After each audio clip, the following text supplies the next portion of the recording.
बिस्मिल्लाहिर्रहमानिर्रहीम, अस्सलाम वालेकुम। आप देख रहे हैं प्रोग्राम न्यूज़ फीड। मैं हूं मुर्तज़ा डार। प्रोग्राम में बात करेंगे मुल्क की सियासी सूरत हाल के हवाले से, जानने की कोशिश करेंगे मुल्क के सियासी मामलात किस समत के अंदर बढ़ते हुए दिखाई दे रहे हैं। आज पाकिस्तान तहरीक इंसाफ के लॉन्ग मार्च का 5वां रोज़ा इस्लामाबाद की जानिब ये गामजन है और इसकी खुद मॉनिटरिंग इमरान खान साहब कर रहे हैं। उन्होंने एक एड्रेस भी किया मीडिया के ऊपर, उस एड्रेस को ब्रॉडकास्ट भी किया गया, सोशल मीडिया पर भी मौजूद है। उसमें बहुत सारी चीज़ें जिसके ऊपर उन्होंने बातचीत की और उन चीज़ों के अंदर एक बड़ी अहम चीज़ के ऊपर जो उन्होंने बात की वो आज सुबह से होने वाली एक खबर के हवाले से, जिसमें फाइनेंशियल टाइम को उन्होंने एक इंटरव्यू दिया था, जिस फाइनेंशियल टाइम के इंटरव्यू के बाद आज सुबह से इस चीज़ के ऊपर जोर था। कुछ अखबारात और मीडिया हाउसेस ने भी इस खबर को रिपोर्ट किया और पब्लिश किया, जिसमें उन्होंने कहा कि इमरान खान साहब जो है वो अपनी बात से पीछे हट चुके हैं और उन्होंने यू टर्न ले लिया अपने साइफर वाले यानी अमरीकी मुदाखलत वाले मामले पर और उसको भूल के अमरीका के साथ बेहतर ताल्लुकात को आगे लेकर चलना चाहते हैं, जिसके ऊपर उन्होंने क्लैरिटी। उन्होंने कहा कि जी ऐसा कुछ नहीं है, मैं अपने नैरेटिव पर, अपने बयानिए पर कायम हूँ और जो मैंने कहा 20, 25, 26 साल पहले भी जो मैंने स्टेटमेंट्स अमरीका के बारे में दी, आज भी मैं उस पर कायम हूँ। हम उनके साथ ताल्लुकात को बराबरी की बुनियाद पर लेकर चलना चाहते हैं, ना कि डिक्टेशन उनसे लेना चाहते हैं। बहरहाल इसको आज प्रोग्राम में डिस्कस करेंगे और साथ ही साथ हम ये भी जानने की कोशिश करेंगे सुप्रीम कोर्ट के अंदर पाकिस्तान तहरीक इंसाफ ने एक एप्लीकेशन फाइल किया जिसमें आदम सवाती साहब, इमरान खान पर होने वाला हमला, अरशद शरीफ पर होने वाला हमला और इसके अलावा भी कुछ चीज़ें मौजूद हैं। वो क्या हैं, किस हद तक कारआमद होंगी और इसका क्या फ़ायदा होगा।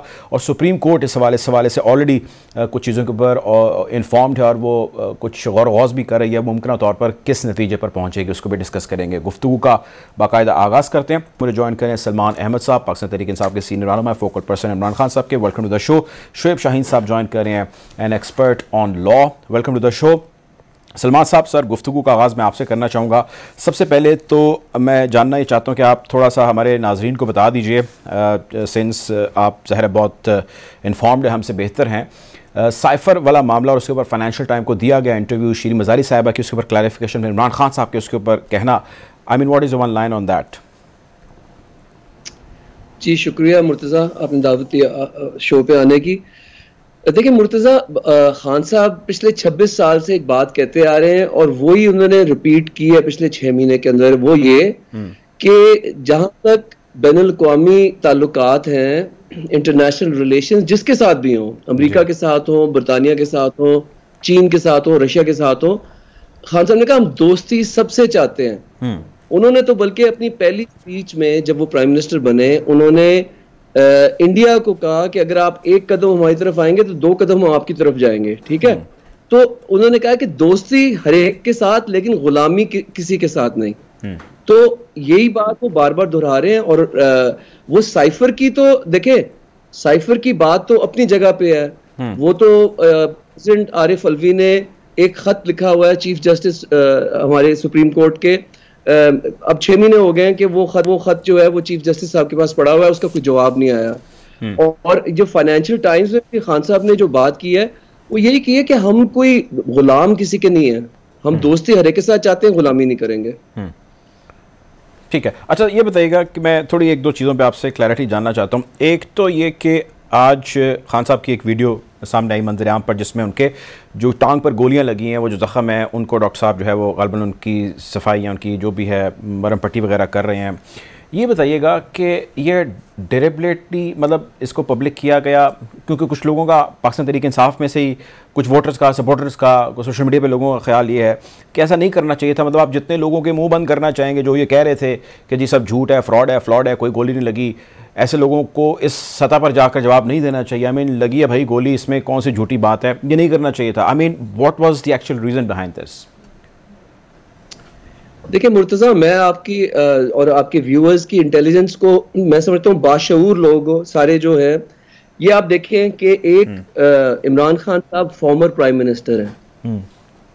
फॉर्मर प्राइम मिनिस्टर को दिन दहाड़े असैसिनेशन अटेम्प्ट होता है 3 नवंबर को। सारी दुनिया देखती टीवी पे वो है, सारी दुनिया को पता लगता है कि उनको वजीराबाद से SKMT पहुंचने में 2 घंटे लगते हैं। अच्छा, एक जो शूटर था वो पकड़ के उसको 30 मिनट के बाद पीटीवी पे उसकी कन्फेशन भी चला दी जाती है। अब पीटीवी पे आपको पता है कौन चलवा सकता है कन्फेशन किसी की भी, ठीक है। अच्छा, फिर उससे पहले कुछ हफ्ते पहले अरशद शरीफ साहब का कत्ल होता है कीनिया के अंदर, ठीक है जी। ये मैं दोनों आपको इसलिए कह रहा हूं, एक कत्ल होता है और एक असैसिनेशन अटेम्प्ट होता है, सबको नजर आता है। FIR नहीं कटने दे पाकिस्तान के अंदर।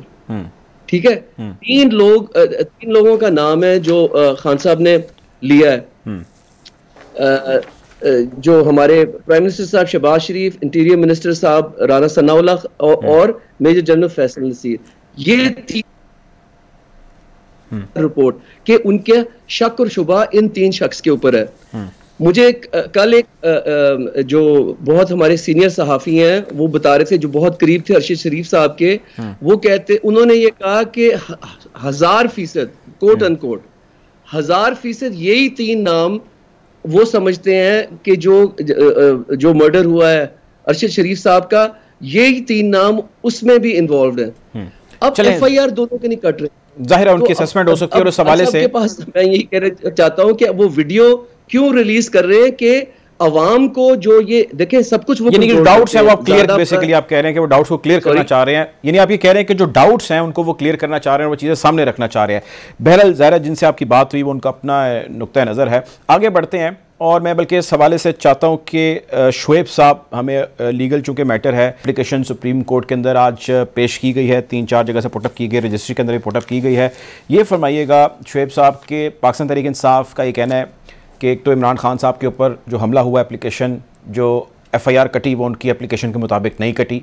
एक तो प्ली वो है अरशद शरीफ के कत्ल के हवाले से तहकीकात हैं और आदम सवाती पर जो तशद्दुद हुआ इस हवाले से हैं। ये बताइए कि इसमें बहुत सारे मामला तो ऑलरेडी सुप्रीम कोर्ट के नोटिस में और मुख्तलिफ ज़रियों से वहाँ तक रिक्वेस्ट भी पुटअप की गई है कुछ केसेस के अंदर। आपकी क्या अंडरस्टैंडिंग है कि this will only give them a legal ground, या ये for the sake of doing something किया है, या इससे वाकई फ़ायदा को हासिल होगा जो पाकिस्तान तहरीक इंसाफ ने अप्रोच किया है सुप्रीम कोर्ट को इन तमाम मामलों के ऊपर? देखिए, तहरीक इंसाफ और इमरान खान साहब तो पिछले मेरा ख्याल है 7 महीने से legal, constitutional and political battle पे हैं। वो तो हालत जंग में हैं every time and any time. वो पिछले अगर 7 महीने में देखा जाए तो खान साहब के ऊपर 27 FIR कटी। आखिरी ये कातलाना हमला भी हो गया, उससे पहले तो शाहखाना का इशू, उससे पहले फॉरेन फंडिंग वाला केस, उससे पहले नाहली वाला, ये सारे मामलात अगर आप FIA का ये सारी चीजें अगर आप सामने रखें तो पॉलिटिकल विक्टिमाइजेशन तो अपने उरूज पे रही। मेरा ख्याल है हर हफ्ते 1, 2, 3 कोई ना कोई FIR, कभी दहशतगर्दी की, कभी कंटेम्प्ट की, कभी तोशाखाना की, कोई ना कोई सिलसिला चलता रहा। जी। और जो पब्लिक जो है उनके उस हर जो गवर्नमेंट एक्ट करती रही, उनके हर एक्ट को पॉलिटिकल विक्टिमाइजेशन समझती रही और पब्लिक ने उनके बयानिए को बाई किया, जिसमें स्पेशली जो फॉरेन इंटरवेंशन का इशू था, जिसमें पॉलिटिकल विक्टिमाइजेशन का इशू था, जिसमें NRO 2 देने वाला मामला था, जिस तरह इन्होंने PDM की गवर्नमेंट ने आते साथ ही सबसे पहले नैब लॉज को अमेंड किया, ECL से अपने नाम निकाले और जिस तरह मुकदमात खत्म करने का सिलसिला शुरू हुआ, तो ये सारे वो नैरेटिव थे। और जब स्पेशली इमरान खान साहब ने कि गुलामी कबूल नहीं करेंगे, जब ये सारी बातें की और साइफर वाला इशू आया, तो जो शहबाज शरीफ साहब और ख्वाजा आसिफ साहब की स्टेटमेंट आई कि जी वो तो हमारे वेंटिलेटर हैं, बेगर्स आर नॉट चूजर्स, यानी वो खान साहब इल्जाम लगाते थे और ये उसको एक्सेप्ट करके 2 कदम आगे चल पड़ते थे। मेरा ख्याल है पॉलिटिकली भी इन्होंने उस तरह हैंडल नहीं किया जो PDM के लोगों को करना चाहिए था। और दूसरा, ये मिसअंडरस्टैंड कर गए हमारे तमाम मुख्तदर हल्के और हमारी एस्टेब्लिशमेंट भी और हमारी PDM भी कि इमरान खान साहब को निकालेंगे तो वो चुप करके बैठ जाएगा और वो या मुल्क से बाहर भाग जाएगा। वो उसने एक अच्छा काम ये किया कि वो पब्लिक में चला गया और पब्लिक में जाने के बाद उसने नैरेटिव्स जो भी बिल्ड किए और पब्लिक ने उनको बाई किया और वही वजह है कि इलेक्शन में जो ज़िमनी इलेक्शन हुए मैक्सिमम वो सीटें जीती हैं। अब जहां तक ताल्लुक है कि जो मौजूदा रिसेंट लीगल कॉन्स्टिट्यूशनल बैटल की बात है, जो दरख्वास्त दी है आज, जी, जो कौम के लिए ये एक बेहतर बात ये है कि अल्लाह ने उनकी जिंदगी रख ली, उनकी जिंदगी बचा ली। क्योंकि अगर आप माजी में अगर आप जाएंगे, जुल्फकार अली भुट्टो के जुडिशल एलिमिनेशन के बाद मुल्क को बहुत बड़ा लॉस हुआ, बेनजीर भुट्टो के मर्डर के बाद मुल्क को बहुत बड़ा लॉस हुआ। तो इसी तरह जो भी आप अननेचुरल तरीके से एलिमिनेट करेंगे, किसी वाहिद पॉलिटिकल लीडर है जिसकी पूरे सूबों में और GP और गिलगित बल्तिस्तान और सकरजात कश्मीर में बहरहाल इसकी हुकूमतें भी हैं और फेडरेशन की वाहिद पार्टी है जो उससे पहले पीपल्स पार्टी हुआ करती थी। जी। तो जो आज लीगल बैटल की बात है, तो दो बातें मेन अहम है। एक है इनकी FIR की दरखास्त, जब कोई मुद्दई मौजूद हो तो बहरहाल ये तो सेटल्ड लॉ है कि फर्स्ट इंफॉर्मेशन रिपोर्ट पुलिस उसको इंदराज करने की पाबंद है। बेशक वो जो भी जिसको भी इल्जाम उनका है, देखें वो ये पहले नहीं कह सकते कि आप सबूत लाएं, क्योंकि इन्वेस्टिगेशन जो है वो पुलिस का काम है। पुलिस अगर इन्वेस्टिगेशन के बाद इस नतीजे पे पहुंचती है कि जिनका नाम उन्होंने लिया है और उनके खिलाफ न सर्कमस्टांशियल एविडेंस है न डायरेक्ट या इनडायरेक्ट एविडेंस नहीं है, तो उनको वो बरी करने का अख्तियार रखती है। वो फिर मजिस्ट्रेट के पास पेश करेगी अपनी फाइंडिंग्स और मजिस्ट्रेट को फिर फाइंडिंग से एग्री और डिसएग्री करने का अख्तियार होगा। और अरशद शरीफ साहब का जो मामला है वो तो तय है कि उनके खिलाफ 15-16 FIR का टीम, मुल्क में उनको जिंदगी को खतरा था और उन्होंने chief justice of Pakistan, president of Pakistan को लिखा कि जनाब मेरी जिंदगी को खतरा है, और उसके बाद वो मुल्क से बाहर चले गए और UAE से उनको निकाला गया।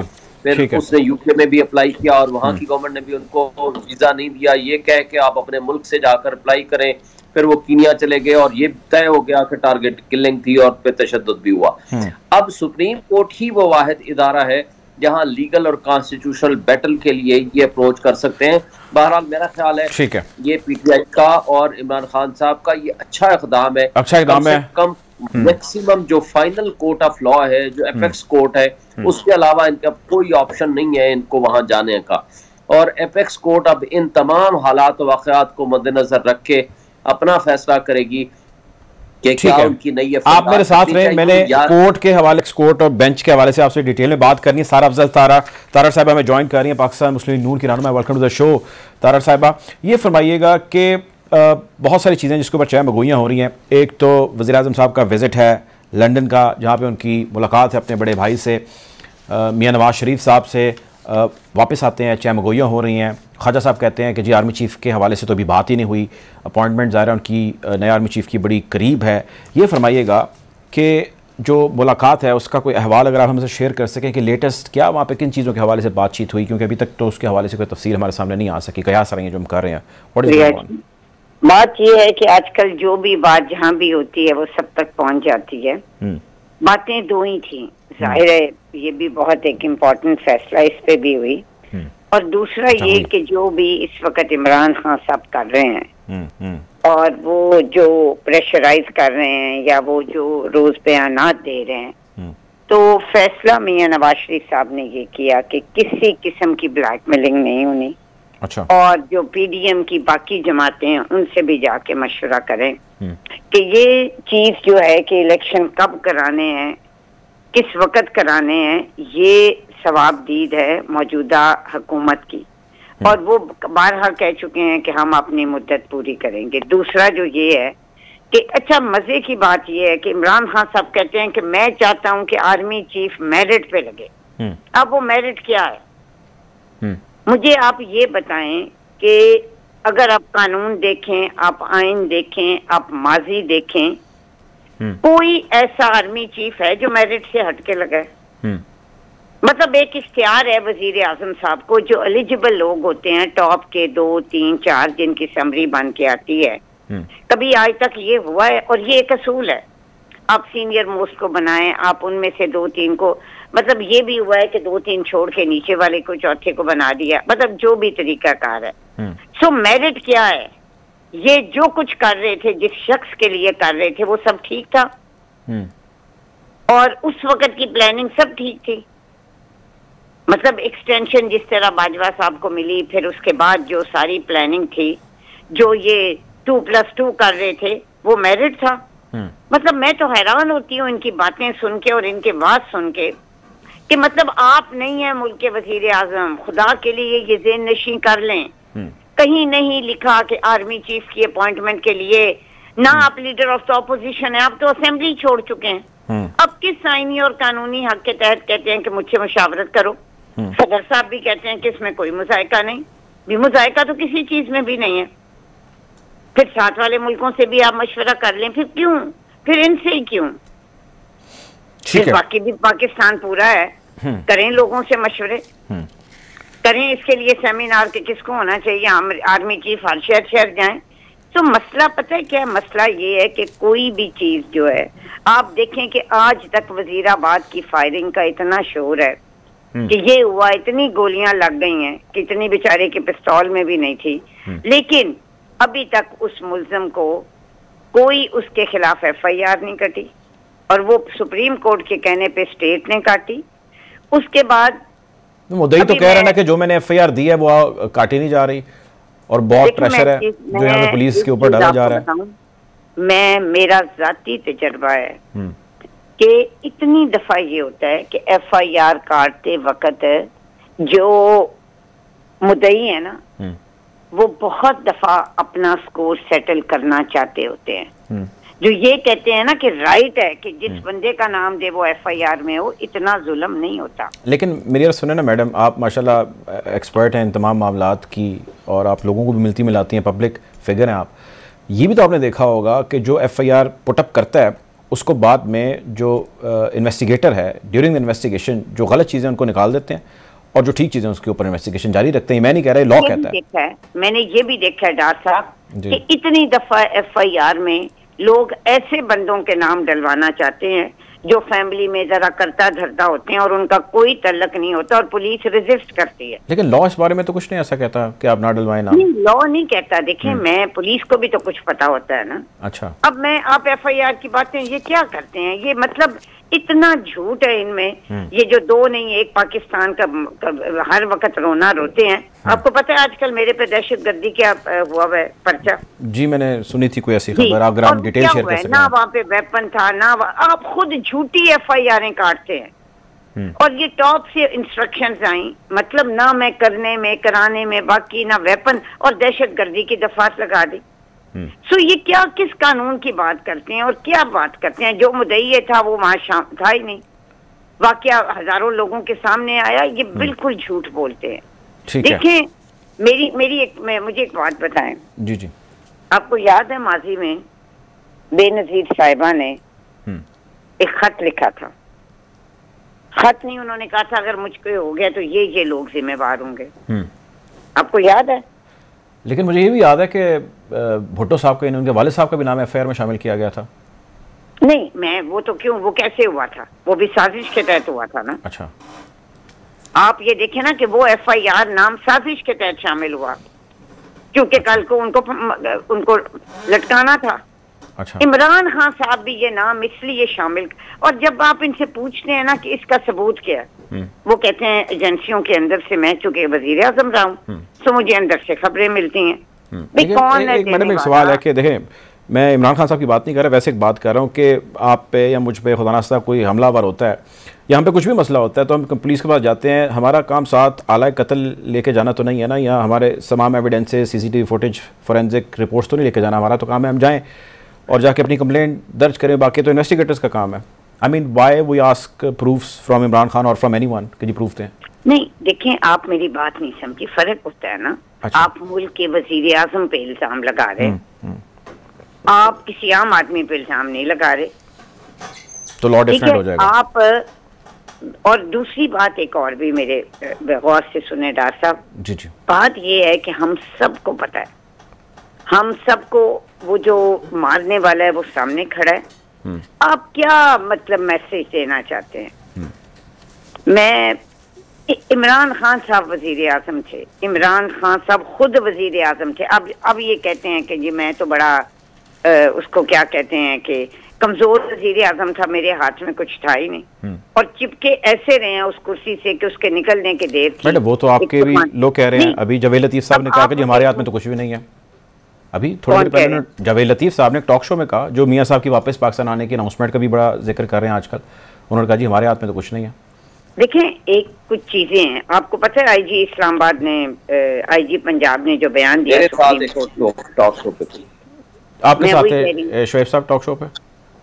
IG जी मैं वहाँ मौजूद था, हामिद मीर साहब के प्रोग्राम में हम दोनों मौजूद थे, और उन्होंने मुझे मेरे सामने ये बात कही कि जी हम बेअख्तियार हैं, हमारे पास कोई अख्तियार नहीं है। फिर उसके जवाब में मैंने कहा, वायरल भी हुई हमारी स्टेटमेंट, मैंने कहा फिर खिलौना क्यों बने हुए हैं, फिर आप क्यों नहीं रिजाइन कर देते, फिर क्यों पॉलिटिकल पार्टी इकट्ठे नहीं बैठती, क्यों आप लोग किसी चार्टर ऑफ डेमोक्रेसी पे बैठ के किसी इशू को फाइनली सेटल डाउन तो फिर क्या कहते हैं? अगर आपके पास अख्तियार और इक़्तिदार भी नहीं है तो फिर आप किस लिए इस इक़्तिदार को इस खिलौने नुमा इक़्तिदार के साथ चिमटे हुए? ठीक है, अब मैं आपकी तरफ आता हूं। मेरी और बिल्कुल ठीक है साहब की, हामिद मीर साहब के प्रोग्राम में हुई आज से 2 हफ्ते पहले, आप चेक कर सकते हैं। बिल्कुल ठीक है, शोएब साहब मेरे साथ है। अच्छा सारा साहब ये बताएं, अब आगे बढ़ते हैं। जिस तरह शोएब साहब भी फरमा रहे हैं, अब देखें आप लोगों को ये कह के आए कि इमरान खान की हुकूमत से हम छुटकारा दिलाएंगे, महंगाई, फ्लॉड, बैड गवर्नेंस, बहुत सारी चीज़ें हैं जो उन्होंने ख़राब कर रखी हैं। ये बताएं कि इस वक्त जो लंदन में हालिया मुलाकात हुई है, कोई इस बारे में बात हुई कि IMF ने 15 तारीख को मीटिंग होनी थी, उसको कैंसिल कर दिया और कहा कि वापस जाएं, जो आपको कवानीन वज़ा किए हैं, जो भी आपने आखिरी हमसे बात की उसको पूरा करें, फिर उसके बाद देखेंगे हमने आपके साथ बैठने के नहीं।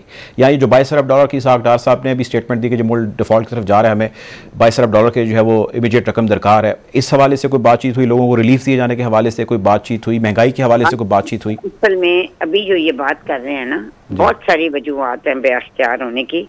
जो कोalition की हुकूमत होती है ना, कभी आप उसमें उस तरह डिलीवर कर ही नहीं सकते जिस तरह आपकी जो अपनी हुकूमत होती है आप उसमें करते हैं। आपको बहुत सारे लोगों को लेके चलना पड़ता होता है, उनकी आरा देखनी होती है। ये जो जमातें इस वक्त इकट्ठी हुई है ना, ये कोई बहुत ज्यादा ये रवायती हरीफ हैं, और कल को इलेक्शन में ये सारे ज़ाहिर है हम अपना अपना इंटरेस्ट देखते हैं। जहाँ तक जो आपकी बात आपने की, डेफिनेटली चीजें जो है ना, अब आपने गौर करें कि IG पंजाब जो कि एक प्रोफेशनल आदमी है, उसके लिए पंजाब हुकूमत ने, चीफ मिनिस्टर साहब ने खत लिखा है UN को कि आप इस बंदे को मत लें, ये सही नहीं है, ये प्रोफेशनल आदमी नहीं है। IMF की जो रिजर्वेशन है, मुझे बताएं कौन, जो इस वक्त आपके मुल्क के हालात है, जो आपके सूबाई वज़राए खजाना है, वो साबिक वफाकी वजीर के साथ मिलके ये कह रहे हैं कि आप IMF को खत लिखें कि इनको पैसे ना दें। अच्छा, जो मुल्क के हालात हैं। लेकिन सारा साहब देखिए मेरा सुने, आपने वादा किया था ना, आपकी लीडरशिप ने वादा किया था, किसी और ने तो नहीं किया।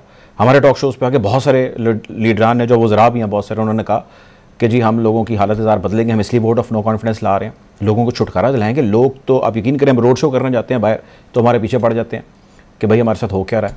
नहीं, बिल्कुल आप दुरुस्त फरमा रहे हैं। मैं आपको बताऊं, मैं हर बंदे को कहती हूँ, बावजूद इसके कि PTI इलेक्शन जीती है, सब कुछ है, जो मुकाबला है ना हमारा वो महंगाई के साथ है। तो आपने तो कहा था ना हम बदलेंगे तकदीर, हालात बदलेंगे, तो वो कब बदलेंगे? अब तो 7वां महीना मैडम शुरू हो गया। देखिए ये कोई इस तरह का वो कोई अलादीन का चिराग तो नहीं है ना कि एकदम चीजें बदल जाएंगी और एक चीज, लेकिन सिमत जो है वो दुरुस्त हुई है। चीजें जो हैं वो, अब मैं तो इस बात पे हूँ कि IMF की किस्त ही हमारे लिए अब इस तरह हो गई है कि उसकी भी हम मुबारकें देते हैं। लेकिन अगर अब मैं कहूँगी तो सलमान साहब का भी दौरा जो है वो डिले हो गया, इतने रेमिटेंसेस थे, इतना ये था, इतना, मुझे सिर्फ बताएं कि 2018 के वक्त ये हालात थे। डार साहब मुझे अगर इजाजत दें, जी सलमान साहब बोलना चाह रहे हैं, खामोशी से सुन रहा हूं। जी बहुत बहुत शुक्रिया, आपकी तरफ आना चाह रहा था। जी बोलिए आप सलमान साहब। जी जो सच है, सच ये कह रही ना कि झूठ जो बोला जा रहा है, जो सच है, प्राइम मिनिस्टर इमरान खान की गवर्नमेंट 2022 में जो मार्च का इकोनॉमिक सर्वे है 6% ग्रोथ पे जा रहा था। टारगेट 4.8% की थी, 6% ग्रोथ पे जा रहा था। जब से ये इनकी शहबाज शरीफ साहब की हुकूमत आई है तो 0.85% पे पहुंच गई है आपकी इकोनॉमी, और आप डिफॉल्ट की तरफ जा रहे हैं। आपका खुद प्राइम मिनिस्टर इंटरनेशनल एंकर को हाथ जोड़ के कह रहा है कि हम तो खत्म होने लगे हैं। ये कह रही ना कि सिमत सीधी होने लगी है। तो ये वही प्राइम मिनिस्टर हैं जिन्होंने सुप्रीम कोर्ट को वादा किया था कि मेरा भाई जो मुजरिम है नवाज शरीफ, वो अपने प्लेटलेट्स की वजह से उनकी तबीयत खराब है, तो मैं ये एफिडेविट साइन करता हूँ कि जैसे वो ठीक होते मैं वापस उनको लेके आऊंगा। ये वही प्राइम मिनिस्टर है जिनकी राना सनाउल्लाह साहब के साथ मिलके एक्स्ट्रा जुडिशियल किलिंग्स की तारीख है पंजाब में। ये वही प्राइम मिनिस्टर हैं जिन्होंने पिछले 6 महीने के अंदर इनके अंडर, इनकी गवर्नमेंट के अंडर ये अरशद शरीफ साहब पे 16-17 FIR कटे और फिर उनका कत्ल हुआ कीनिया में। अब एक पाकिस्तानी जर्नलिस्ट कत्ल होता है इंटरनेशनली, तो गवर्नमेंट का फर्ज बनता है कि शोर मचाएं दुनिया में शोर मचाएं कि हमारा एक पाकिस्तानी जर्नलिस्ट जो है वो कीनिया में कत्ल हुआ है, तो हमें वी नीड आंसर्स। इन्होंने क्या किया, इन्होंने एक 2 नंबर किस्म की कोई कमीशन बनाई जिसके अंदर कोई इन्वेस्टिगेटिव मतलब कि पर्सनालिटी थी नहीं, जो रिजेक्ट कर दी गई। ये बेसिकली दिखावे के लिए इन्होंने अरशद शरीफ के ऊपर बात की, कुछ और नहीं किया। फिर मैं ये कहता हूँ कि 3 नवंबर को जो खान साहब के ऊपर जो ये कातिलाना हमला हुआ है, ये किस तरह पॉसिबल है कि जो किलर है, एलिजेड किलर, वो कन्फेशन लेके पीटीवी पे आधे घंटे के बाद पीटीवी पे आ जाता है। बिल्कुल ठीक है सर, इसके ऊपर मेरे सुने टाइम मेरा बस कम है, मैं चाहता हूँ शुएब साहब के कमेंट शामिल करूँ। शुएब साहब, इमरान खान साहब पे होने वाला हमला हो या अरशद शरीफ साहब की शहादत हो या जो बाकी चीज़ें लेके सुप्रीम कोर्ट में आज गए हैं, ये मुझे फरमाएं, आप अपनी अंडरस्टैंडिंग से, अपने तजर्बे से, ऐसे कई केसेस आपने देखे होंगे, इमरान खान और अरशद शरीफ वाले केस के अंदर आपको क्या लगता है कि जो भी इसके पीछे छुपी ताकत है, बंदा है, जिस किसी ने भी किया, वो सामने आएगा और उसको सजा होगी? मेरा ख्याल है कि बहरहाल अब वक्त आ गया है। अगर आप पिछले 4-5 महीनों में की जाने वाले जो हरकतें हैं, आप अयाज अमीर पे जिस तरह तशद्दुद हुआ, आपको याद होगा हमने एक रिजीम चेंज की कन्वेंशन कराई थी इस्लामाबाद हाईकोर्ट बार के प्रेसिडेंट की हैसियत से, मैंने बुलाया था उनको। अगले ही दिन उनके ऊपर अटैक हो गया, उन पे असॉल्ट हुआ। इमरान रियाज को हमने तकरीर कराई थी, उसके ऊपर FIR 18-19 काट दी गई और उसको अगवा भी किया, उस पर तशद्दुद किया। शहबाज गिल के ऊपर जिस तरह तशद्दुद हुआ, नंगा करके मारा गया। फिर उसके साथ साथ जमील फारूकी को पहले किडनैप किया गया, फिर उसके ऊपर नंगा करके उसके ऊपर तशद्दुद किया गया, वो भी साफी थे। फिर अरशद शरीफ वाला मामला, आजम सवाती वाली बात कल की बात लगती है, उसके ऊपर जो सीनियर पार्लियामेंटेरियन अपने बच्चों के सामने उसको तशद्दुद किया गया और नंगा करके उनको मारा गया, और उसके बाद जो वीडियो वाली गेम है, तो ये सारी चीजें लीड कर रही हैं कि worst kind of human rights violation है। और ये किसी, देखें, आप पॉलिटिसाइज करें, पॉलिटिक्स करें, एक दूसरे के खिलाफ मुकदमा भी गलत बनाते हैं, सही बनाते हैं, ये आपका काम है, करें जो भी करना है। लेकिन ये जो कस्टोडियल टार्चर, ये तशद्दुद, जो ह्यूमन राइट्स वायलेशन है, अब ये इंतहा हो गई है। मेरा नहीं ख्याल कि सुप्रीम कोर्ट ऑफ पाकिस्तान, जो कि कस्टोडियन है फंडामेंटल राइट्स की और ह्यूमन राइट्स की प्रोटेक्टर है, तो अगर वो उनके पास, वो निज़ाम इंसाफ के सरबराह हैं, उनके पास अगर ये मैटर पहुंच गए हैं, तो मेरा ख्याल है कि बहरहाल अब किसी अंजाम की तरफ जाएंगी ये चीजें बिल आखिर। लेकिन सर माजी में मेरी सुने शुएब साहब, माजी के अंदर जो जुडिशल कमीशन बने, हामिद मीर साहब पे होने वाला हमला देखिए, उसकी फाइंडिंग्स, पॉइंटर्स, जो भी रिजल्ट निकला है, वो जिस बंदे के ऊपर हमला हुआ उसको नहीं मिल पाए, मीडिया पे पब्लिक पे आना तो दूर की बात है। आई मीन इसमें बहुत सारी तफसीलात हैं माजी में होने वाले जुडिशल कमीशन के फैसलों की। आई मीन व्हाट अबाउट दैट? देखें, बात आपकी 100% ठीक है। हामिद मीर का भी जुडिशल कमीशन का वो नहीं मिला, कई नहीं मिले, लेकिन अब इतना पब्लिक प्रेशर डेवलप हो गया है। मेरा नहीं ख्याल कि आपको याद होगा क्वेटा में वकला की शहादत हुई थी 57 के करीब, काजी फाइज साहब उस कमीशन के सरबराह बने, हमने उसको पब्लिश भी कराया, ऑर्डर ऑफ रिपोर्ट भी बनवाया। और इसी तरह जब ये इतना पब्लिक प्रेशर भी डेवलप हो गया है, और मेरा ख्याल है ये सुप्रीम कोर्ट के ऊपर अब जिम्मेदारी आ गई है कि वो इन तमाम चीजों को डिग आउट भी करें और उनको पब्लिश भी करें और लोगों के सामने भी लाएं, ताकि सच सबके सामने आ सके। बहुत शुक्रिया जी। शुएब शाहीन साहब ज्वाइन किया था, सलमान अहमद साहब ने हमें ज्वाइन किया, सर अफजल तारड़ साहब ने हमें ज्वाइन किया। आप तीनों मेहमानों को बहुत शुक्रिया। प्रोग्राम में वक्त अच्छा नाज़रीन, एक ब्रेक जाने पड़ेंगे, वापस आएंगे और गुफ्तगू को जारी रखेंगे। Take a break.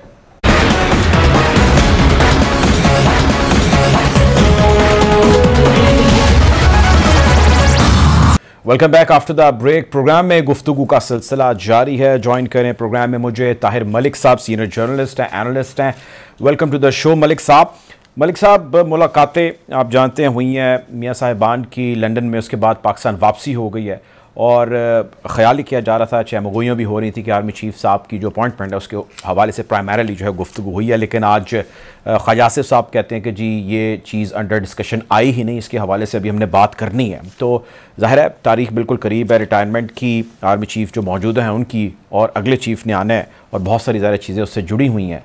ये बताइए कि आपकी क्या अंडरस्टैंडिंग है और जो ओवरऑल हालात चल रहे हैं, क्या मुल्क आपको लग रहा है कि नाजुक दौर से गुजर रहा है? क्या कहेंगे? डॉक्टर साहब, पहले तो वो 5-6 PhD चाहिए जो हमें ये बताएं कि मुल्क नाजुक तरीन दौर से कब नहीं गुजरा। ये तो कह रहे हैं बड़ी मुश्किल सवाल आपने कर दिया। वो कहते हैं ना कि मुस्तकिल मिजाजी है हमारी, कि वो हम हर वक्त क्राइसिस में रहते हैं और एक और चीज है, मैं थोड़ा सा अमेरिकन रेफरेंस दूंगा एक ट्रेनिंग का टेलीविजन की, तो उन्होंने कहा जी ब्रेकिंग न्यूज हमारा काम है, हम ब्रेकिंग न्यूज पाकिस्तानी को पढ़ाएं। दुनिया सारी जो है वो जितनी ब्रेकिंग न्यूज एक में देती है, पाकिस्तान एक दिन में दे देता है।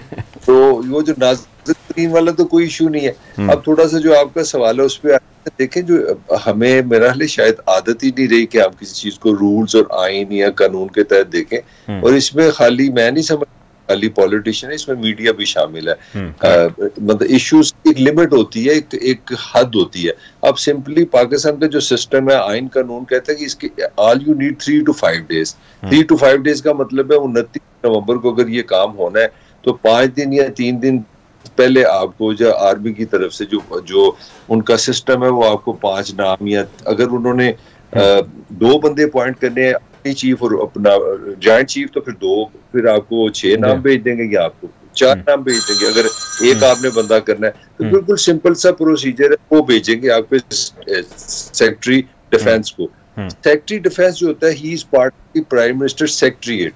वो क्योंकि ये हुकूमत वजीर आज़म होता है हुकूमत का हेड, तो उसका सेक्रेटरी कहता है जनाब भाजी ए फौजी ना भेजे। अब पाकिस्तान का आइन कानून उसको जो इजाजत देता है उन नामों में से एक नाम को वो कहते हैं ये मेरा आर्मी चीफ है, वो लीगल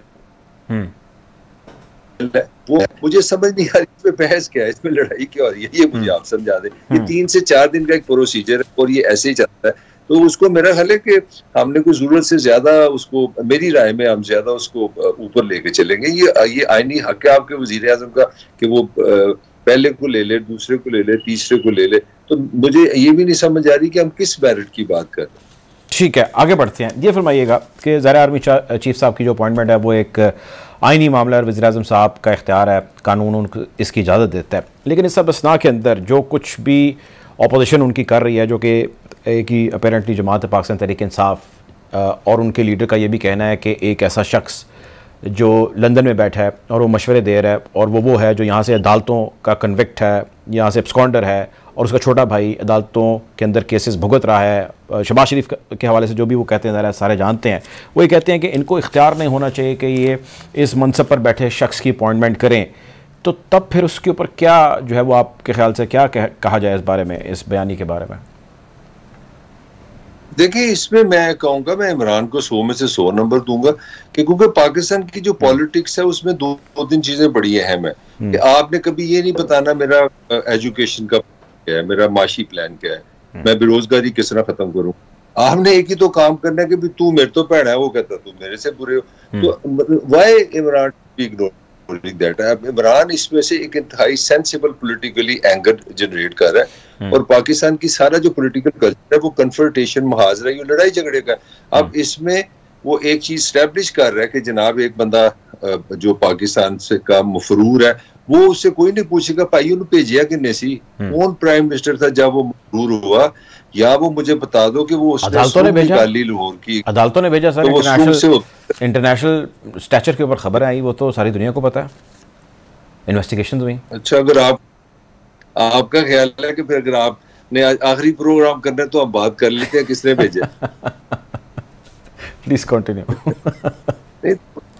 तो ये मतलब है कि देखें ना, ये तो पॉलिटिकल डिबेट्स हैं बड़ी। मैं इस पे नेगेटिव मैं समझता हूं, ठीक है इमरान अपनी स्कोरिंग कर रहा है, क्योंकि इमरान का सारा हाइपोथेसिस जो उसने जनरेट कर दिया है वो करप्शन, लूट मार, जुल्म, मुजलम, और उसके में ये बड़ा फिट बैठता है। हालांकि बड़ी अजीब सी बात है, मैं अपने घर में बैठा हूँ, आप स्काइप से बात कर रहे हैं, मैं ढाके में भी बैठा हूँ, इसी तरह हम बात कर सकते हैं, मैं स्वीडन में भी बैठा हूँ, इस तरह बात कर सकूं। मुझे तो अभी तक ये नहीं समझ आती कि आप लंदन में करने क्या जाते हैं। बार कैफ ये एक सिंबॉलिक है फैसला, कोई ये जरूरत नहीं कि बेसिकली पार्टी का एक डेकोरम है कि जनाब मियां साहब हमारे कायद हैं, वो हमारे बड़े हैं, हम उनसे पूछने जाते हैं। हम अभी तक 100 साल पीछे रह रहे हैं। अब कौन सी ऐसी कम्युनिकेशन जो आप मुझे बता दें जो अगर लंदन में एक भाई दूसरे भाई जो इस्लामाबाद में वो कर ना सके। आजकल सर वीडियो और ऑडियो लीक्स भी तो बड़ी हो रही है ना सर, समझा करें।